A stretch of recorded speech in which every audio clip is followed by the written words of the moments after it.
Assalamualaikum warahmatullahi wabarakatuh.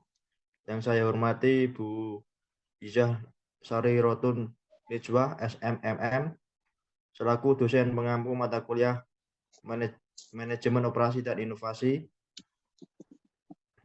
Perkenalkan, nama saya Anjas Rito Nugroho sebagai moderator dari kelompok 9 yang akan memimpin presentasi pada malam hari ini, yaitu tentang mencapai keunggulan kompetitif melalui operasi. Sebelumnya, perkenalkan anggota kelompok kami.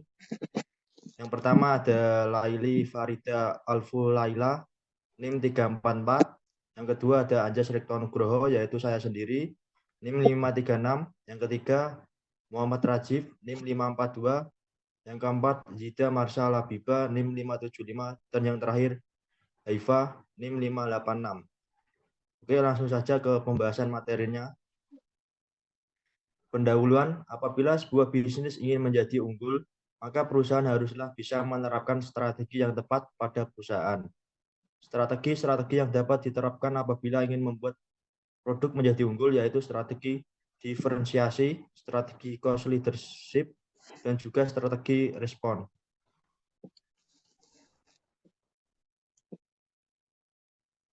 Yang pertama yaitu strategi diferensiasi, pengertian dan contoh. Strategi diferensiasi adalah strategi perusahaan untuk menciptakan suatu produk yang unik dan berbeda dari produk milik pesaing. Dalam strategi diferensiasi ada beberapa hal yang bisa dilakukan seperti yang pertama, membuat desain yang inovatif. Strategi inovasi produk adalah suatu strategi penciptaan nilai baru pada produk yang telah ada sebelumnya. Contohnya pada perusahaan Shapeskin, perusahaan ini membuat sarung tangan yang inovatif, yaitu dengan Shapeskin memelopori pasar sarung tangan pemeriksaan latex hipoalergenik. Setelah mengembangkan proses manufaktur eksklusif yang menghilangkan sebagian besar protein penghasil alergen yang ditemukan dalam latex alami. Shapeskin telah memimpin segmen pasar sarung tangan pemeriksaan non-bubuk yang berkembang pesat dan juga membuat terobosan kuat di pasar sarung tangan dah. Sarung tangan Shapeskin digunakan dalam berbagai layanan kesehatan dan lingkungan medis, termasuk bidang kedokteran gigi dan dokter hewan, dan untuk penggunaan non-medis seperti di ruang bersih untuk manufaktur semikonduktor dan industri teknologi tinggi lainnya yang memerlukan lingkungan manufaktur steril. Selanjutnya akan dipaparkan oleh teman saya. Itu ada broad product line, yaitu kumpulan produk terkait yang dipasarkan dengan satu merek yang dijual oleh suatu perusahaan. Perusahaan dapat mengoperasikan beberapa lini di bawah satu merek, namun terkadang mereka memiliki beberapa merek. Perusahaan dapat merilis lini produk yang sepenuhnya baru atau memperluas lini produk yang sudah ada. Contoh, pada Fidelity Security Mutual Funds, reksadana ini untuk memenuhi kebutuhan jangka pendek investor seperti biaya sekolah, sewa, dan masalah keuangan mendesak lainnya. Selanjutnya yang ketiga yaitu ada after sale service, yaitu dukungan dan bantuan yang diberikan kepada pelanggan setelah mereka melakukan pembelian produk. Contoh, layanan purna jual pada alat berat dikatakan sebagai layanan purna jual karena layanan ini diberikan setelah pelanggan membeli alat berat dan digunakan untuk memperbaiki alat berat yang mengalami kerusakan, baik servis berkala maupun insidental.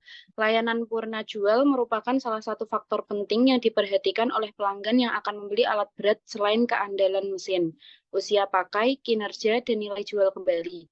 Layanan purna jual dibagi menjadi dua kategori, yaitu layanan spare part dan layanan maintenance service. Selanjutnya yaitu ada experience. Dalam strategi diferensiasi, salah satu aspek yang bisa digunakan adalah dengan menawarkan pengalaman yang berbeda dan mengesankan bagi konsumen. Contohnya, pada Hard Rock Cafe, kafe ini menawarkan pengalaman yang sangat unik. Keunikan dari desain interior yang memadukan antara idealisme hard rock dan konsep kafe kekinian yang membuat mereka sangat populer. Yang juga menjadi keunikan, gerai-gerai Hard Rock Cafe biasanya menerima berbagai sumbangan memorabilia musik. Barang-barang tersebut dipajang di dinding-dinding kafe. Selanjutnya akan dipaparkan oleh teman saya. Selanjutnya ada strategi cost leadership. Cost leadership merupakan strategi perusahaan dengan cara meminimalkan biaya, sehingga biaya yang dikeluarkan apabila menggunakan strategi ini akan lebih rendah dibandingkan dengan perusahaan yang menggunakan strategi differentiation maupun response.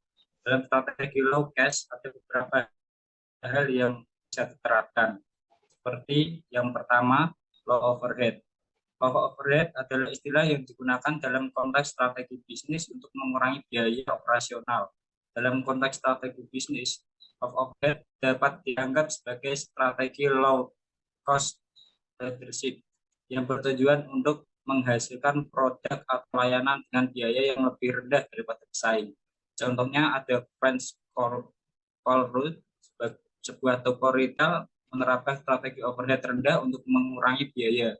Strategi ini melibatkan meminimalkan biaya yang terkait dengan pengoperasian toko seperti sewa, utilitas, dan gaji karyawan. Dengan mengurangi biaya-biaya ini, toko dapat menawarkan harga yang lebih rendah kepada pelanggan dan tetap kompetitif. Strategi overhead rendah memberikan tuntunan yang signifikan pada manajemen operasi. Namun, French Call Rule telah berhasil menerapkannya. Selanjutnya, yang kedua ada effective capacity use. Perencanaan kapasitas adalah keputusan menentukan jumlah kapasitas yang harus tersedia untuk memenuhi kebutuhan. Contohnya, Southwest Airlines menggunakan kapasitas yang efektif karena hal ini merupakan salah satu strategi bisnis yang mereka terapkan. Southwest Airlines telah mengurangi kapasitas penumpang per pesawat dari 85 menjadi 74 pada tahun 2004. Dalam menjalankan bisnisnya, Southwest Airlines juga memperhatikan efisiensi dan penghematan biaya untuk penumpangnya. Selain itu, Southwest Airlines juga memiliki budaya organisasi yang menekankan pentingnya kesejahteraan karyawan dan kepuasan pelanggan.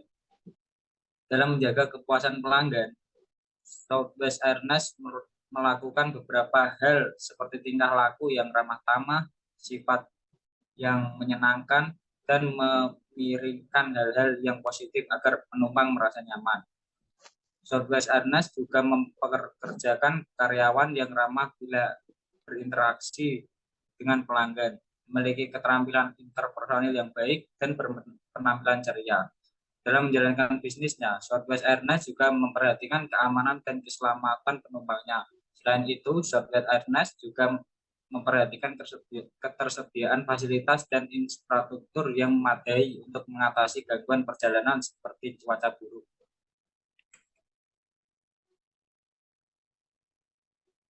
Yang selanjutnya, yang ketiga, yaitu inventory management. Inventory management yaitu mengacu pada proses pemesanan, penyimpanan, penggunaan, dan penjualan inventaris perusahaan. Hal ini mencakup pengelolaan bahan mentah, komponen, dan produk jadi, serta pergudangan dan pemrosesan barang-barang tersebut. Ada berbagai jenis manajemen inventaris, masing-masing dengan kelebihan dan kekurangannya bergantung pada kebutuhan perusahaan. Contohnya, Walmart Sophisticated Distribution System. Foundation strategi rantai pasokan Walmart yang sukses adalah sistem manajemen rantai pasokan yang efisien. Jenis inventaris yang jelas, sistem distribusi yang cerdas, dan operasi rantai pasokan yang efisien. Hal itu telah berhasil dilakukan. Walmart adalah contoh terbaik tentang cara memanfaatkan manajemen rantai pasokan untuk mengurangi biaya dan mengoptimalkan pengalaman pelanggan. Selanjutnya akan dipresentasikan oleh teman saya. Strategi respons merupakan respons atau tanggapan suatu perusahaan dalam merealisasikan permintaan konsumen sesuai dengan waktu dan jumlah yang diperlukan. Dalam penerapan strategi respons, ada beberapa hal yang bisa diterapkan. Yang pertama ada flexibility. Flexibility adalah kemampuan perusahaan untuk merespons dengan cepat jika terjadi perubahan pada kondisi pasar. Contoh, Hewlett Packard atau HP telah mengembangkan visi dan cara untuk menghadapi lingkungan bisnis yang selalu berubah. Salah satu cara HP bersaing di pasar dunia yang bergejolak adalah dengan berfokus pada respons yang fleksibel, yaitu kemampuan untuk menyesuaikan dengan perubahan di pasar, di mana inovasi desain dan volume berfluktuasi secara substansial. HP juga menekankan fleksibilitas dalam desain dan perubahan volume di dunia komputer pribadi dan yang mudah berubah. Namun, perlu dicatat bahwa volatilitas juga membebani HP dan perusahaan lain dalam beberapa tahun terakhir. Meskipun demikian, respons HP terhadap pasar dunia bergejolak mencakup fokus pada fleksibilitas strategis yang melibatkan penggabungan perspektif basis sumber daya dan fleksibilitas strategis untuk bersaing dalam pasar produk yang dinamis. Singkatnya, respons HP terhadap pasar dunia yang bergejolak mencakup fokus pada respons yang fleksibel, fleksibilitas dalam perubahan desain dan volume, serta fleksibilitas strategi. Yang kedua, reliability. Reliability mengacu pada upaya perusahaan untuk memberikan pelayanan secara tepat sesuai yang pelanggan butuhkan.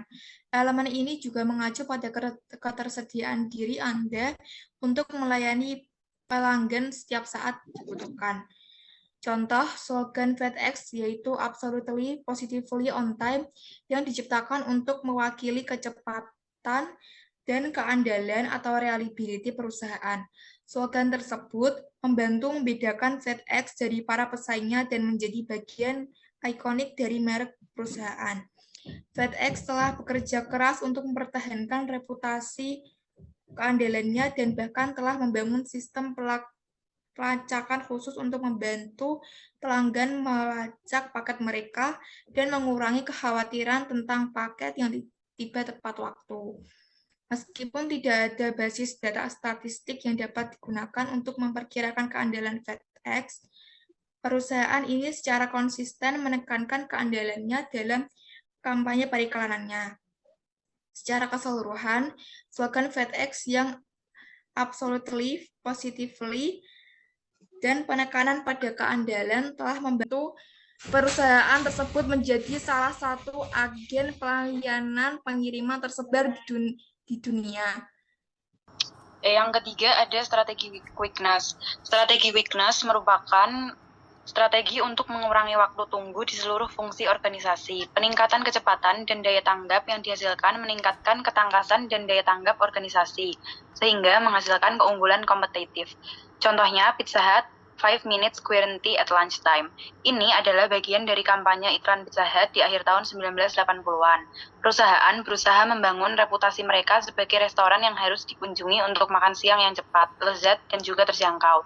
Server setelah menerima pesanan Anda akan meninggalkan pengaturan waktu kecil ini di atas meja dan menekan tombol merahnya. Kemudian akan menghitung mundur 5 menit yang mana waktu makan siang Anda dijamin akan diantar kembali ke meja Anda, atau itu gratis. Hal ini tentu akan menarik pelanggan, terutama karyawan-karyawan yang memang memiliki waktu istirahat yang sangat singkat dan akan menghemat waktu dengan adanya penawaran ini. Selanjutnya, di Indonesia sendiri, Pizza Hut Delivery atau PHD memiliki jaminan bahwa semua pesanan akan diantar dalam waktu 30 menit dalam kondisi hangat atau pelanggan akan mendapatkan 1 pizza gratis.